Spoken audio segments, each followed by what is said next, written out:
அதிதி பைரவி ஆன்மீகம் YouTube channel சார்பாக அனைவருக்கும் வணக்கம். இருண்டு போன வாழ்க்கையை வெளிச்சத்துக்கு கொண்டு வர முருகன் வழிபாடு பற்றி தான் நம்ம பார்க்க போகிறோம். முருகனை நம்பினோர் கைவிடப்படார்னு நம் எல்லாருக்குமே தெரிஞ்ச விஷயந்தான். முருகன் கோயிலில் முக்கியமாக இந்த ஒரு பூஜை நடக்கும்.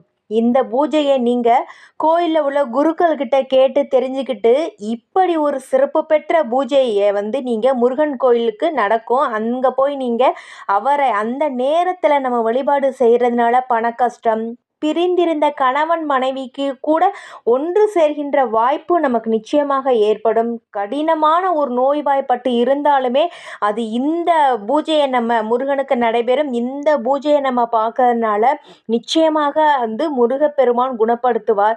குடும்பத்தில் எவ்வளோ பெரிய கஷ்டமாக இருந்தாலும் சரிதான், நிச்சயமாக அதுக்கு ஒரு நல்ல தீர்வை முருகன் கொடுப்பார். என்ன மாதிரியான பூஜை முருகனுக்கு நடக்கும், எப்படி எந்த நேரம், முக்கியமாக இந்த விளக்கு ஏற்றி நீங்கள் வழிபாடு செய்கிறதுனால நிச்சயமாக அது கூடுதல் சிறப்பான பலனை உங்களுக்கு கொடுக்கும். என்ன அப்படின்னு சொல்லி நம்ம பார்க்கலாம். தொடர்ந்து என்னோட வீடியோ முழுமையாக பாருங்கள். லைக் பண்ணுங்கள், ஷேர் பண்ணுங்கள், சப்ஸ்கிரைப் பண்ண மறக்காதீங்க. ஒருவருக்கு இருண்டு போன ஒரு கஷ்டமான வாழ்க்கை ஒரு சில சமயங்களில் வரும். எக்ஸாம்பிளுக்கு கணவன் மனைவி பிரிந்திருக்கும் கூட நிலை வரும். பண கஷ்டமான நிலை, கடன் சுமை அதிகமாக இருக்கும்.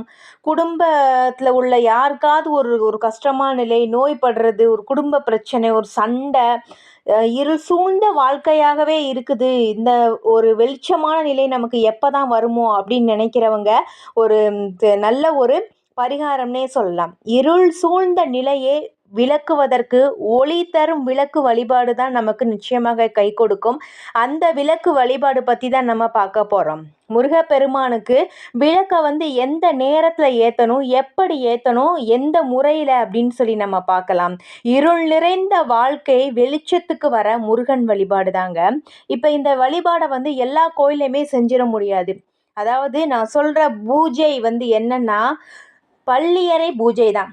முருகப்பெருமானுக்கு நடக்கும் அல்லவா, அந்த கோயில்களில் தான் நம்ம இந்த வழிபாடு செய்ய வேணும். ஒரு சில கோயில்கள்லாம், சின்ன கோயில்கள்லாம் இந்த பள்ளியறை பூஜை நடக்காது.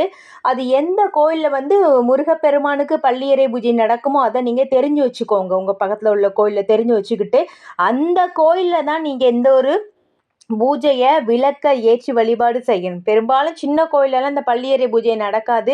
எந்த கோயில் நீங்கள் தெரிஞ்சு வச்சுக்கோங்க. நிச்சயமாக இது 100% பலன் கொடுக்கக்கூடிய ஒரு சிறப்பு பெற்ற வழிபாடு தாங்க இது. அதை நீங்கள் தெரிஞ்சு வச்சுக்கிட்டு நீங்கள் அந்த கோயிலுக்கு நீங்கள் போகணும். பள்ளியறை பூஜை நடக்கக்கூடிய பிரபலமான முருகன் கோயில் இருக்கும். அங்கே போய் செவ்வாய்க்கிழமையில் இரவு 8:20 அந்த மணிக்கு இந்த விளக்கை நீங்கள் ஏற்ற வேணும் முருகப்பெருமான் கோயிலில். அதுக்கு 2 அகல் விளக்கு எடுத்துக்கோங்க. அதில் நல்லெண்ணெய் ஊற்றிக்கணும். திரி என்னென்னா இது ஒரு ஸ்பெஷலான திரி போட்டு ஏற்றணும். அதுதான் கூடுதல் பலன் நமக்கு கொடுக்கும். நார்மலாக பஞ்சு திரி போடுவோம். பஞ்சு திரியோட இந்த தாமரை தண்டு திரியும் ஒன்றா சேர்த்து திரித்து நீங்கள் போடணும். இந்த மாதிரி நீங்கள் விளக்கு ஏற்றி முருகனை நீங்கள் வழிபாடு செய்யணும். முருகனை நம்ம பார்க்க போகிறோம். கையில் என்ன கொண்டு போகணும் அப்படின்னா அவருக்கு பிரியமான செவ்வரளி மலர் கொண்டு போகணும். அதோட வாசம் மிகுந்த மல்லிகை பூவை நீங்கள் வாங்கிட்டு போகணும். இந்த 2 மலரும் தாங்க ரொம்ப ரொம்ப முக்கியம். இந்த 2 பூக்களையுமே முருகப்பெருமானுக்கு நீங்கள் கொடுத்துருங்க. அங்கே கோயிலில் அந்த பூவை முருகனுக்கு அலங்காரம் செஞ்சுருவாங்க. 8:20 8:30 மணி அந்த டைமில் நாம் பள்ளியறை பூஜையெல்லாம் செஞ்சுட்டு நடைய கோயிலில் நட சாத்துவாங்க. அப்போ அந்த பள்ளியறை பூஜையில் நீங்கள் கலந்துக்கணும்னா உங்களுடைய பிரச்சனையை முருகப்பெருமானிடம் சொல்லி நீங்கள் வேண்டிக்கோங்க. இந்த பூஜை எப்போ நடக்கும் அதை பார்த்துட்டு போங்க. அந்த பூஜையில் நம்ம கலந்துக்கிறதுனால கணவன் மனைவிக்கு பிரச்சனை தீரும். ஆரோக்கியம் சம்பந்தப்பட்ட பிரச்சனை தீர்வு தரும். கடன் சுமை நிச்சயமாக ஒரு முற்றுப்புள்ளி வைக்கப்படும். குடும்பத்தில் செல்வ செழிப்பான நிலை அதிகரிக்கும். உங்களுடைய இருள் நிறைந்த வாழ்க்கை வெளிச்சத்துக்கு வரும். இதுதாங்க நிதர்சனமான உண்மை. எத்தனை வாரம் அப்படின்னு சொல்லி பார்த்தோம்னா செவ்வாய்க்கிழமை செய்யணும் சொல்லிட்டேன். கணக்கு அப்படின்னா ஒரு 11 வாரம் நீங்கள் செய்யுங்க. நிச்சயமாக நல்ல ஒரு மாற்றம் வாழ்க்கையில் தெரியும்.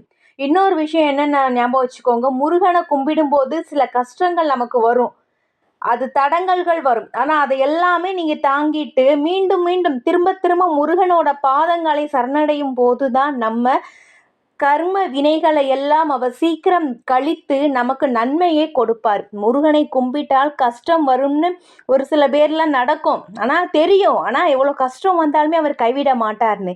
என்றைக்கோ வரக்கூடிய பெரிய கஷ்டத்தை இன்றைக்கே வர வைத்து சின்ன சின்ன கஷ்டமாக அதை மாற்றி உங்களுடைய கர்ம வினைகளை சீக்கிரம் குறைத்து உங்களுக்கான நல்ல வாழ்க்கையை கொடுக்கக்கூடிய தெய்வம் தாங்க இந்த முருகப்பெருமான். சிறப்பு பெற்ற தெய்வம்னு உங்களுக்கே தெரிஞ்ச விஷயந்தான். முருகனை நம்பி வழிபாடு செய்யும் பொழுது நல்ல பலன்கள் எல்லாமே நமக்கு கொடுப்பாரு. செவ்வாய்க்கிழமை எந்த தவற விட்டுறாதீங்க. ஒவ்வொரு செவ்வாய்க்கிழமையும் நீங்கள் ஞாபகம் வச்சு முருகனுக்கு நடைபெறும் பள்ளியறை பூஜையை நீங்கள் அங்கே போய் உங்கள் கண் குளிர கண்டு தரிசனம் செய்கிறதுனால அவ்வளவு விதமான பலன்கள் நிச்சயமாக உங்களுக்கு கிடைக்கும். ஏன்னா அவ்வளவு சிறப்பு வாய்ந்த அந்த ஒரு பூஜை நடக்கும். அதோட பள்ளியறை பூஜை நடந்த உடனேயே நடை சாத்திடுவாங்க அனைத்து கோயில்களுமே. அதனால் இந்த விளக்கை ஏற்றி வச்சுட்டு இந்த 2 பூக்களுமே முருகனுக்கு ரொம்ப ரொம்ப பிரியமான மலர் அதை வாங்கி கொடுத்துட்டு நீங்கள் விளக்கேற்றிட்டு மனசார வேண்டிட்டு வாங்க. கஷ்டங்கள் அனைத்துமே தீர்வு கொடுப்பார் முருகப்பெருமான். அது மட்டும் உண்மை. தொடர்ந்து அதிதி பைரவி ஆன்மீகம் யூடியூப் சேனலை பாருங்கள். நன்றி.